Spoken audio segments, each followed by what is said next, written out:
Welcome to Mindfork. Right off the bat, I should preface this with a spoiler warning. Spoiler. Although, if you clicked this and didn't expect spoilers, then come on, man. You know what's up. Oh, and if you like what I do and want to see more, subscribe.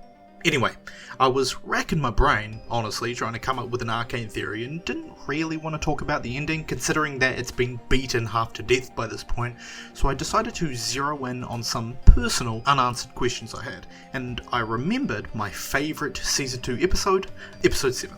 Very bittersweet, considering the original timeline, which actually segues quite nicely in today's topic.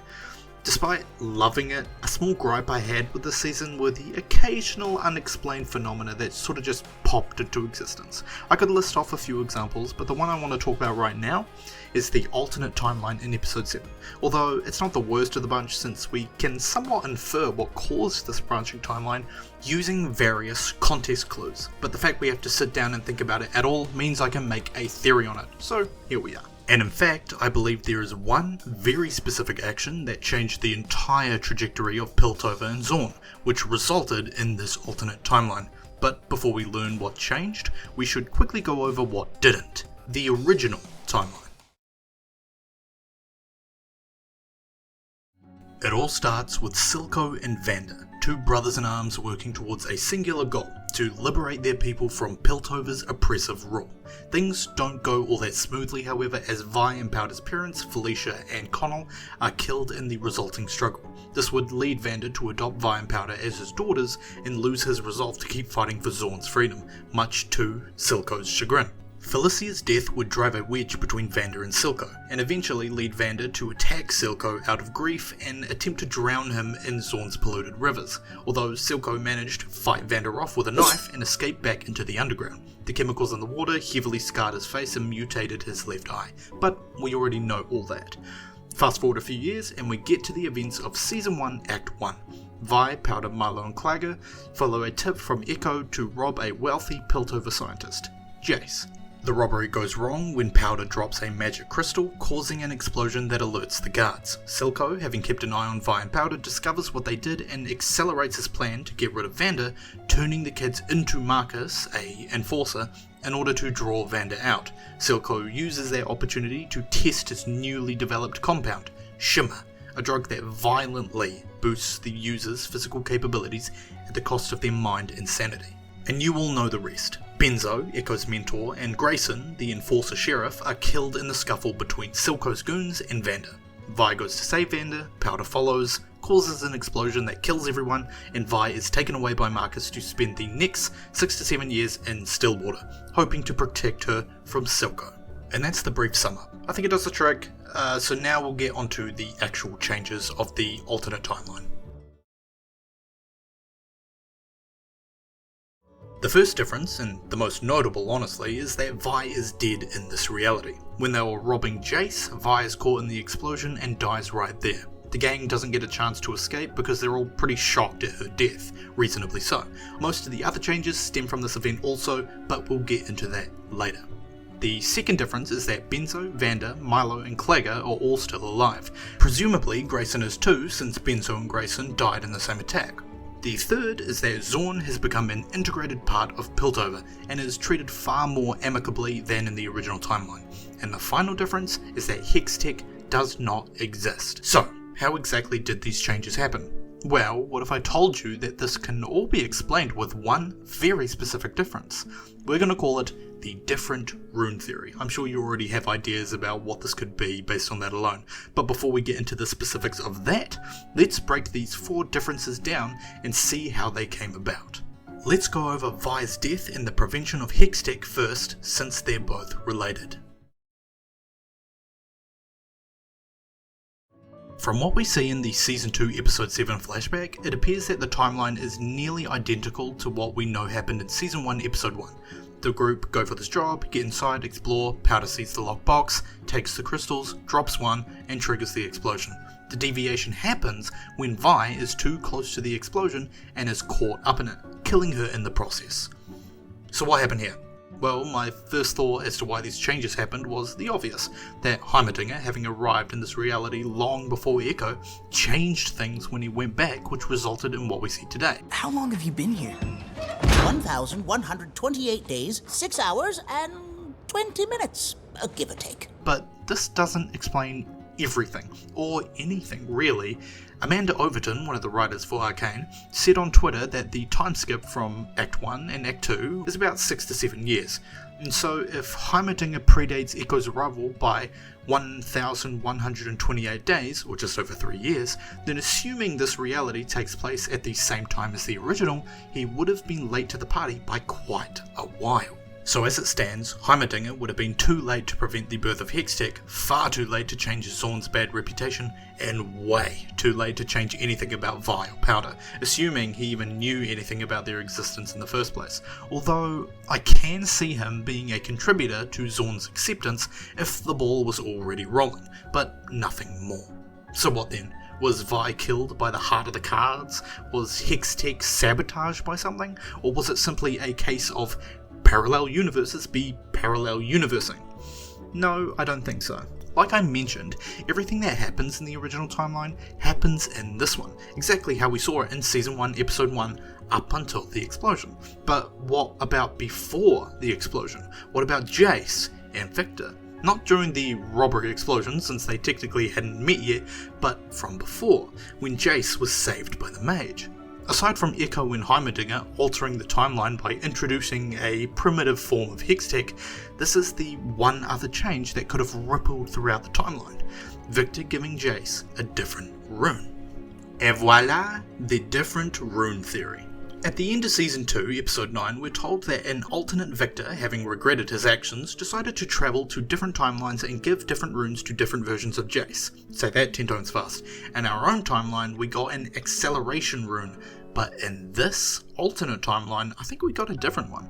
We know that the majority of Jace's research was built on harnessing magic and altering hex crystals. It's how the hex gemstone came into existence after all. And if that's the case, it's not a leap to assume that these hex crystals were not your average collection, that they were altered by Jace's rune in some capacity. Maybe not the exact rune that he has on his wristband thing, but his knowledge of the only rune he's got access to. Now, I don't know what would have changed exactly, but seeing as Vi was in the middle of the explosion in the original timeline, my guess is that the explosion just got a hell of a lot stronger or more potent or something, strong enough to kill her. This change would also explain why Hextech doesn't exist. We're never explicitly told what happened to Jace, but using the different rune theory, there are 3 possibilities. The first is that if the explosion was strong enough to kill Vi, then it may have been strong enough to kill Jace too. The original was enough to knock him out, so if the blast was stronger, it could have just obliterated him.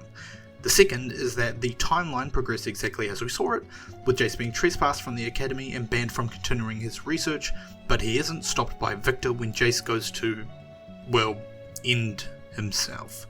Victor's goal has always been to help humanity grow, and maybe save himself in the process, but after seeing a casualty from Jace's experiments, that very well may have scared him off, either forever or even just long enough to be a few seconds too late. The last, and the one that I like the most, is that Jace was simply exiled from Piltover. In the original timeline, it was bad enough that Jace had conducted illegal experiments, but one that actually killed someone? There's no wiggle room for that one. And so if he were exiled, he wouldn't have been approached by Victor, and his dream of creating magic would have died right then and there, killing the creation of Hextech. Whatever the explanation, Vi's death would have changed things drastically, seeing as the council already had a very unfavourable opinion on magic. Piltover was founded to escape the warmongering of mages, not cultivated. A violation of the ethos calls for banishment. There's no doubt about that. So that's that. Victor changing the rune from when Jace was a kid changed the level of explosion that was unleashed, which killed Vi and thus exiled Jace. And because Jace left, Hextech was never invented. But this does leave some lingering questions, yes? The first is, why did Piltover enforcers let Powder, Milo and Clago go? I mean, there's no telling what happened between Vi's death and the events we see in Season 2, Episode 7, but the inciting incident for the entire series is the gang being relentlessly pursued by Piltover, so I find it hard to believe that Piltover walks away from this robbery attempt just because some random kid from the slums dies. I actually asked this question in an Arcane discussion board, and the mass consensus was that in this alternate timeline, the relationship between Zorn and Piltover is just better for some reason. Either because Shimmer isn't in production, or because Heimerdinger did some stuff behind the scenes, or because the economy is better, or whatever. But none of those answers satisfied me because they were all things that happened well after the explosion. At the time, the relationship between Zorn and Piltover should be exactly as we saw it in Season 1, Episode 1. Not good. At all.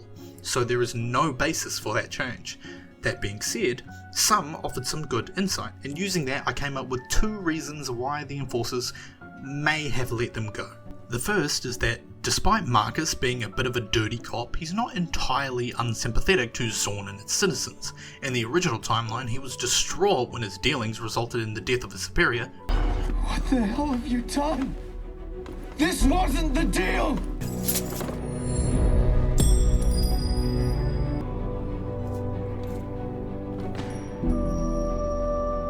And he also faked, quote-unquote faked, Vi's death, assuming that being locked in Stillwater had to be better than dying. He also has a daughter himself, and it's entirely possible that all those factors accumulated into Marcus wanting to let the matter go.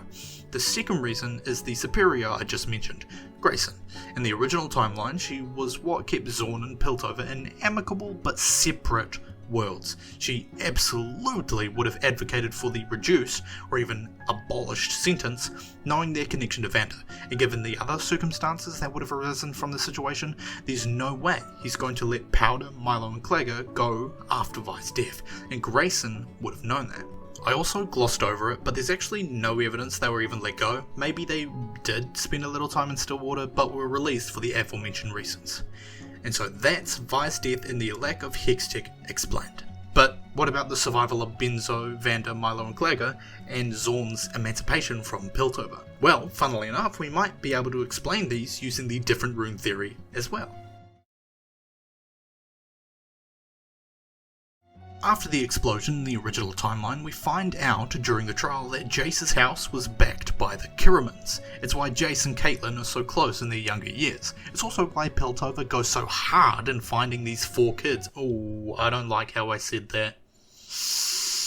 Eesh.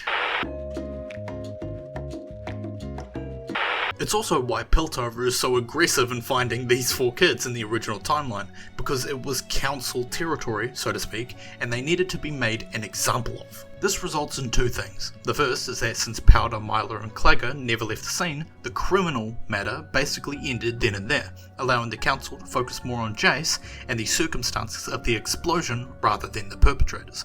Because the situation never escalates into the Undercity, Silco also doesn't get the same opportunity to speed up his plans, and therefore doesn't kidnap Vander when he does in the original timeline, effectively sparing Benzo, Grayson and Vander, and never putting Milo and Clagger into harm's way either. The second is that having a child die while stealing to feed themselves on Kiraman's territory likely caused a residual wave of awareness through Piltover's higher society, causing them to want a closer look at the Undercity's problems. In the original timeline, even after the overtly criminal shit Zorn does, there are quite a few discussions of how the council keeps neglecting the Undercity, and while the alternate universe may not have gone so far as to separate Zorn into its own clearly defined city, it's possible that this event triggered a reflection on their treatment and made it possible for more friendly relations. And I mentioned it before, but we should also remember that Heimerdinger did come back halfway through, which would have especially helped close the gap between Piltover and Zorn. And that's all, folks. Now, there's a couple of other details that I could go over, but this video is already 14 minutes long, and it would all be pretty heavy speculation. Most of this video is, but the details I'm leaving out really are. Anyhow, have a happy holidays and a new year No, just a wonderful new year. I don't know where I was going with that. I think I was just going to say have a new year. And it's like, oh yeah, of course. And I'll see you all in the next chapter in 2025. Wow, how time flies, man. How time flies. Join me for the ride if you fancy, and I hope to see you in the next video. Thanks for watching.